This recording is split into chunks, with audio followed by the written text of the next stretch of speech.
Well, hello and welcome to another episode of Friday Night Chill with Will. I'm Will, and I hope you guys have been having a good week. My week has been good. Can't complain for the most part. At the time of recording this, San Diego Comic-Con's been going on. So I've just sort of been tuning into that stuff. Obviously, I'm not there. I don't know if I would ever go to that. That seems like a whole other level of con, and I don't know, it seems like too much for me, but it's fun to look at, fun to see all the stuff coming out of it. So that's just sort of what I've been up to with at least right now. But yeah, I wanted to hop on here tonight and just sort of talk about something. It's a specific topic that I've kind of been seeing pop up a little bit more frequently, and I think the further we get into Donald Trump's second term as president, it's going to be a continuing movement, if you want to call it that, and that's people regretting their vote or whatever, or leaving the cult of Donald Trump entirely, which I don't have anybody in my life that's in the cult that has left it or anything like that, but I just sort of wanted to talk about these people and whether or not we should forgive them, and if we do, what that forgiveness looks like, and just sort of forgiveness in general. That's sort of where I'm at with all of this, because I've been, in addition to like just seeing, these people, these, I guess, former MAGA people pop up a little bit more frequently. I've also been like reminiscing of just like other relationships I've had in the past, and like how things just ended poorly or whatever, for whatever reason they ended badly. And I've just sort of been reflecting on all of those things, because between, I've mentioned on the show before, I stopped talking to my dad last year because he was a Trump supporter, and still have not talked to him at all. Last I heard from him was the day he hung up on me. Last I heard from him was not directly from him. It was from my stepmom. She tried calling me on my birthday and left a voicemail, but I didn't see it till later on because it was just I blocked both their numbers because I'm not really interested in talking. But yeah, they're like the only ones, and thinking about how long it has been, because at this point I think it's been a year since that whole thing happened between us, and just sort of seeing this movement of people leaving the cult of MAGA, I am curious, like, sort of where they've been at, and like where they're at in that journey, if they've woken up or if they're still as much a part of it as they ever were. But I think it is interesting because it's like, because I've been deconstructing sort of, I guess, my religious upbringing, and seeing how that ties into like cults and stuff, because I have been listening to an audiobook. It's called Uncultured. I'm blanking on the author's name right now. She's on TikTok.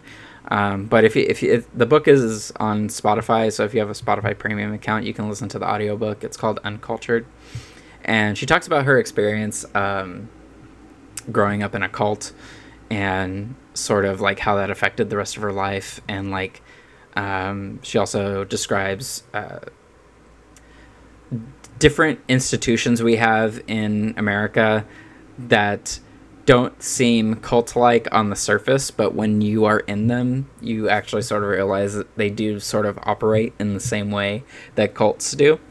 So it's an interesting read. I haven't finished it entirely, but as I've been, listening to that, it has gotten me to start thinking about, growing up in the church. Most of my religious upbringing was junior high and high school. That's sort of where everything happened when me and my dad got baptized in the Christian church and all that. And that's sort of when I was attending church regularly. And just reflecting on all of that in the past, and just thinking about like what we know cults are now.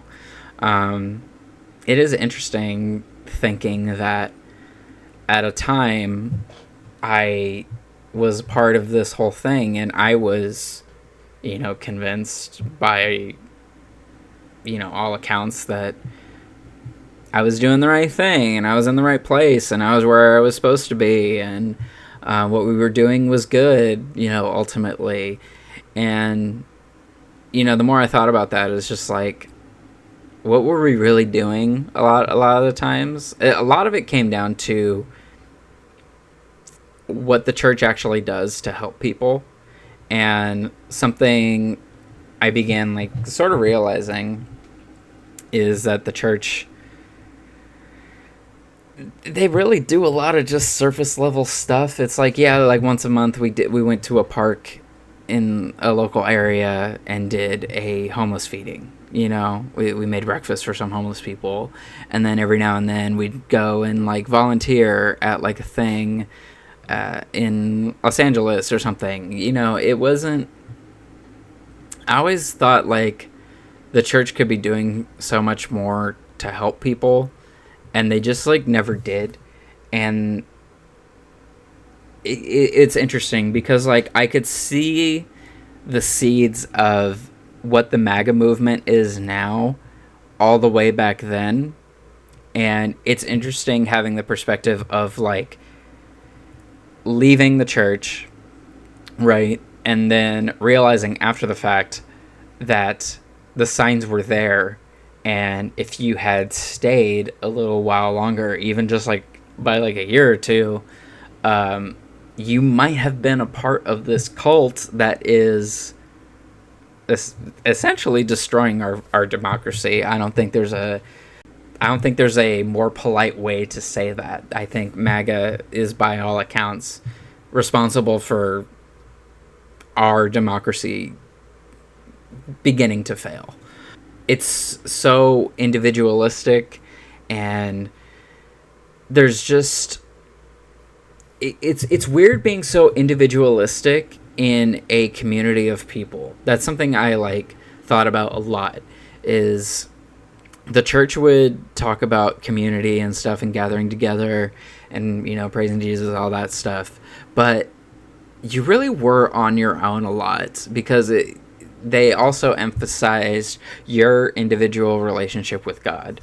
And it's interesting thinking about that, because it's they want you to be hyper independent while also being a part of a community.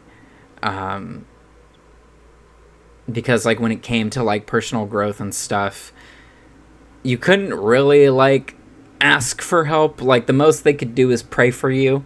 You know what I mean? But it just wasn't it wasn't a thing where community would organize to build someone up, I feel unless it was the pastor and they needed to go on a mission trip to Africa or some shit, because Southern California isn't as bad as Africa. We need to bring the gospel to Africa or wherever. That's more important than right here where we live in our community. No. We have to travel across the world for some fucking reason, even though we don't speak the language or know any of their customs or anything like that.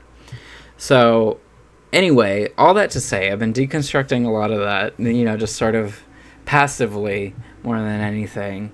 And, it has me thinking about the future and what that looks like. Now, I do have MAGA cult members that I know. My dad and stepmom are part of the cult. And I wonder sometimes, if they've left it or if they've realized what they've done. And I think something that was interesting, when I was going through the book, is these cult members, when they leave, they don't go on a big tour of reconciling their relationships. So they'll leave the cult, but they're not even if they did, I don't think I would be getting a call from my dad or stepmom or whoever the fuck and have them acknowledge to me that I was right, they were wrong, and they're sorry for essentially abandoning their kid. And that's just sort of how it goes. I guess it's just maybe because of shame, maybe because they don't want to confront that part. But whatever the reason, there's just not really, I don't really have that expectation if they were to ever leave the cult that I would ever get any sort of acknowledgement of that. Just because when it comes to being wronged, just sort of in general in my relationships in the past, there's been plenty that haven't acknowledged any of the wrongdoing at all, and we've just sort of moved on from it. And so that's sort of what I'm expecting. And, you know, obviously I hope that they leave and realize that they were part of a very shitty movement that has done so much harm to so many people. But at the same time, when it comes to forgiveness, what does that look like? Because I think so many people think about forgiveness and they think that forgiving someone absolves everything that they ever did, every wrongdoing someone ever did to you. It absolves that person of all the wrongs they did.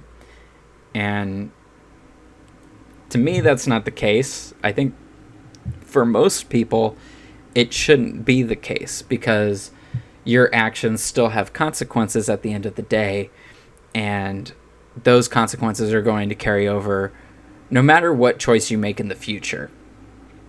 Because when I think about all these cult members leaving MAGA and realizing, fuck, Donald Trump actually is an idiot, and they were like in this hole of misinformation and just hatred and bigotry, and then they pivot and they do start working towards being better, there's still a long period of time where these people were doing very shitty things and standing for very evil things.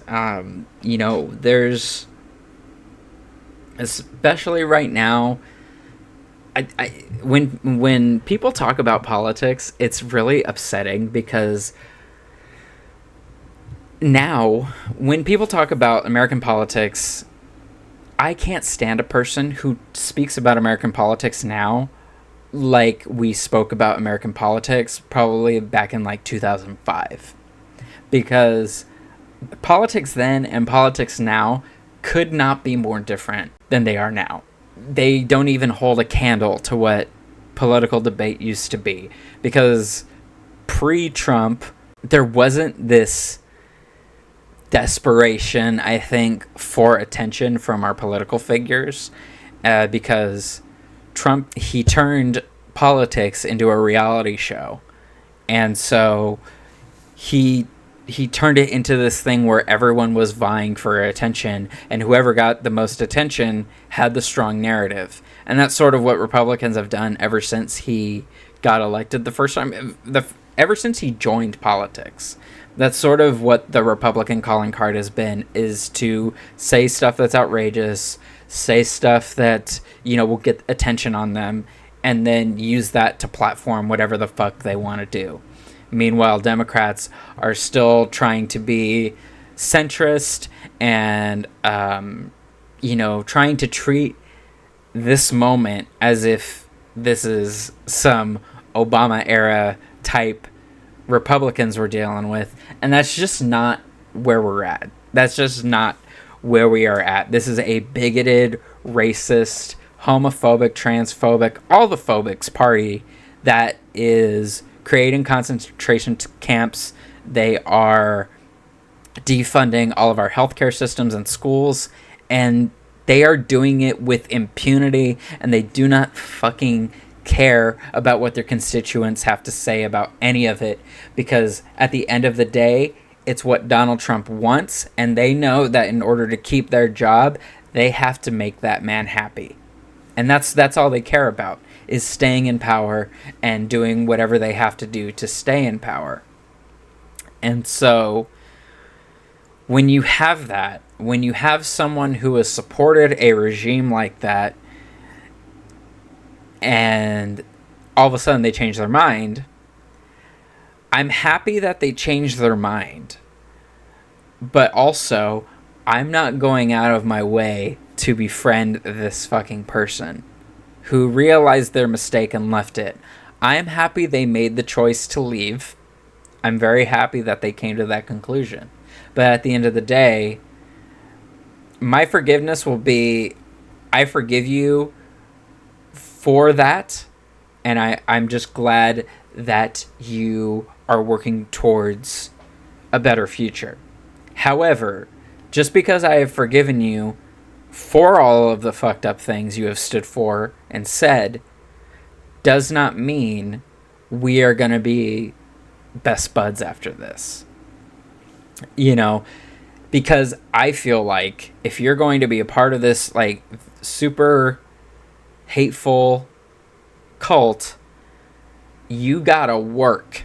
You have to work so fucking hard to get that respect back from everyone else who tried to warn you about all of this shit and you voted for it anyway.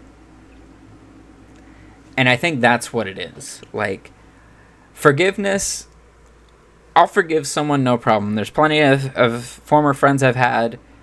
Our relationship fell out for whatever the fuck reason. And at this point, I've just sort of accepted that's what it is what it is. I've forgiven them. You know, I've forgiven them for doing me wrong or whatever. However, that does not mean we will just rekindle a friendship and everything will be fine. I don't think it should work that way. I feel like if you truly want there to be some form of relationship with people you've done wrong, you need to work towards that. And you need to be willing to put in the work for that. And there are definitely people who are willing to do it, but I think a lot of people just try to use forgiveness as sort of a catch-all, because I think part of it is because they look at it from a religious lens, and from a Christian perspective anyway. I can't really speak to any much other religions outside of Christianity, but you know, the whole idea is you accept Jesus into your heart and he forgives you of everything you've ever done. Jesus is just like, you're washed clean of that. You don't have to, you know, feel guilty about it. It's not you anymore. And I think people expect that same mentality when you talk to other humans. And look, we're not God, we're human, and forgiveness just doesn't work that way with humans. It doesn't. It doesn't. Well, we will forgive some fucked up shit you did. However, you gotta work to prove that you earned that forgiveness. You don't get to just be like, oh, I'm not a part of the cult anymore. Please forgive me. Let me back in, guys. And then you just don't do any work to try and fix any of the shit that you helped contribute to, you know? Like, if you voted for all of these things, realize you fucked up, and, you know, tell people that you regret your decision, but then you just continue living your life as normal, I don't feel like you have any actual regret of doing any of those things. Because if you actually regretted anything that you did, you would be working to try and fix some of that stuff. Like, it's the inaction of it all. It's just sitting there after the fact, after you've realized you fucked up, and not trying to help in any way. Like, if you left the cult, you better be working towards finding a way to fix this shit. And it doesn't have to be a lot, because we all got a lot on our plate. You know, I'm not saying we all don't got other things going on, and there are certain outside factors that play into everything. We all got our lives, and we all gotta figure out what we're doing and navigate everything, especially as things continue to sort of fall apart on us. However, you should still be working towards fixing some of this stuff at whatever level you can. That sort of drive will convince people that you're actually worth forgiving for all of this. you got to be about it. If you want to be forgiven for all of this stuff, you got to be doing the work. And I think I've seen plenty of people that are doing that. They are like trying to get involved in like community groups and like mutual aid things, and like they're being more active and proactive when it comes to like talking about certain things, and that's good. It starts somewhere, but you just got to keep at it. And that's just sort of like my perspective. If you're going to be a part of this hateful movement for like years, and then all of a sudden realize, oh, well, this isn't like, this isn't what I voted for. This isn't what I wanted at all. There is a level of scrutiny you will face for that, because I think you are deserving of that scrutiny. It's sort of like the Andrew Schultz of it all. Like, it's just someone... It's just people being ignorant, Like, I feel like American politics, we've had a lot of people just be ignorant on how things work, and, we're sort of seeing the effects of people being ignorant. It's very frustrating, for sure, because we've seen sort of the Republican Party attack, like, education and higher learning, and we're seeing it more so even now, and MAGA is the culmination of all those attacks on education and like making sure people are stupid, because more educated people like are not as susceptible to the MAGA cult as just uneducated people. That's just true. The less you know about how things actually work, the more likely you are in the MAGA cult. And I think that's sort of like why I was susceptible for a minute, because I was a part of this community, and I was not in college at the time, and like just I don't think I was as open to new ideas as I am now, because back then when I was in the church, they talk about like secular lessons and stuff, and they talk about like how college affects Christians and stuff like that. And it's just because, well, yeah, college affects Christians because they have to start thinking about the world and how they see it through a bigger lens than God created all of this and everything is great and, blah, blah, blah, without any sort of critical thought. And places like college are meant to create those environments where you can have critical thoughts and think about stuff. And think about why things work the way that they do. But yeah, all that to say, look, when it comes to forgiving these people, we should definitely be open to that. However, that forgiveness does not come for free. We're not God. We're human. And if you want that forgiveness, you're going to have to work for it. And you're going to have to join us in figuring out how we fix this. How we fix all of this, because this isn't some people think this whole thing is going to be the type of thing that he dies and everything goes back to normal. Absolutely not. That is not because first of all, we have JD Vance as next in line, and while I think I don't want to, I'm not going to speak on any of it because I don't want to jinx anything. I'm not superstitious, but I am a little stitious, and I don't want to say anything. But I think people have this idea that when Donald Trump dies, that everything goes back to normal, and we can finally have some normalcy in politics again. And that's just sort of, I think, ignorant to think. I don't think politics will ever go back to what it was. I think we are stuck with it as it is, and Donald Trump's effect on politics will last at least the rest of our lives.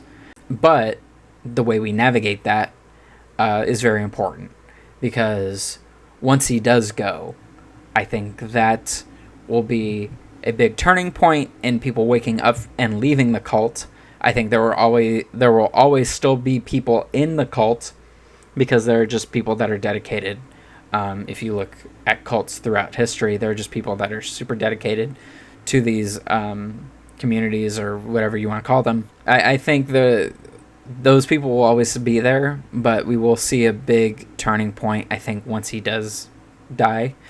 And we have to be willing to accept those people in, but also those people need to accept the fact that despite us welcoming them in, they don't get to just hang out.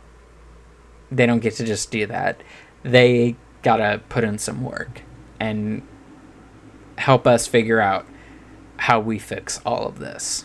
So, anyway, that's what I wanted to talk about this week.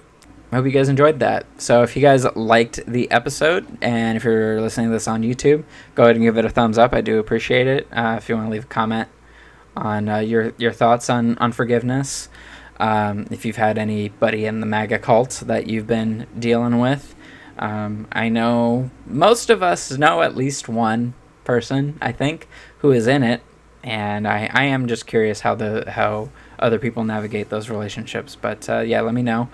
If you're listening to this on Spotify or Apple Podcasts, if you could rate or review the podcast, I would definitely appreciate it. Comments are also open on Spotify as well, so if you want to comment on Spotify, please feel free to.